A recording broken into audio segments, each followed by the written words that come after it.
यौन अश्लील भिडियो ल्याएर यो ज्ञानेन्द्र साई हो भन्दै प्रचार गर्नेहरू सम्बन्धीको कुरा हो। उक्त भिडियो यदि मेरो हो भने जाँच गरियोस्, म राजनीतिक जीवनबाट सन्यास लिन्छु।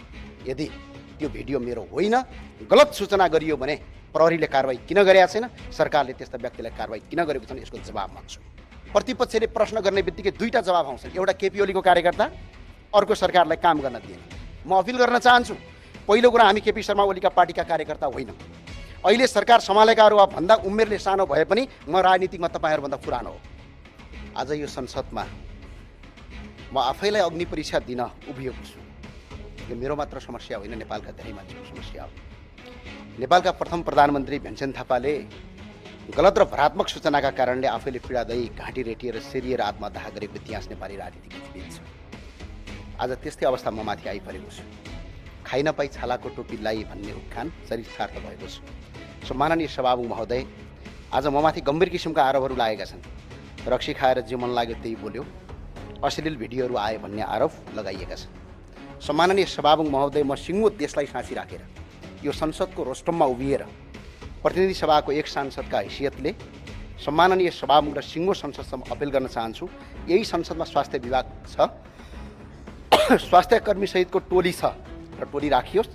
चिकित्सकको टोलीबाट मेरो शरीरको प्रत्येक अङ्ग जाँच गरियोस्, मेरो रगतदेखि छालासम्म परीक्षण गरियोस्। जन्मदेखि अहिलेसम्म मदिराको एक थपा मात्रै मेरो शरीरमा काहीँ प्रयोग भएको र कतै देखियो भने म सांसद पदबाट राजीनामा दिन तयार भएर बस्छु। म राजीनामा दिन तयार छु।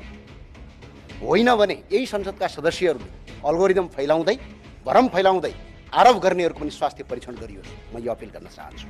र अर्को विषयवस्तु, सम्माननीय सभामुख महोदय, सामाजिक सञ्जालमा कतै भेटिएको कुनै अमुक अर्कै व्यक्तिको अश्लील भिडियो, यौन अश्लील भिडियो ल्याएर यो ज्ञानेन्द्र साई हो भन्दै प्रचार गर्नेहरू सम्बन्धीको कुरा हो।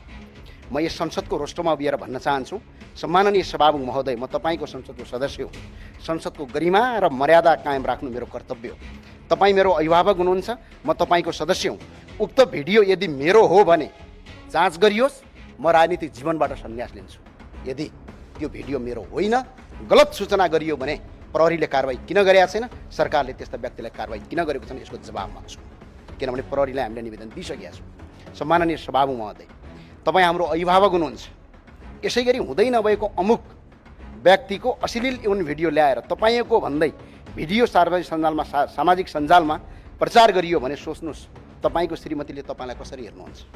तपाईँका छोरीहरूले तपाईँको आँखामा हेर्न सक्नुहुन्छ कि सक्नुहुन्न?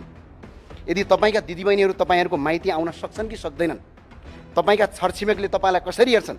तपाईँका आफन्तहरू कुनै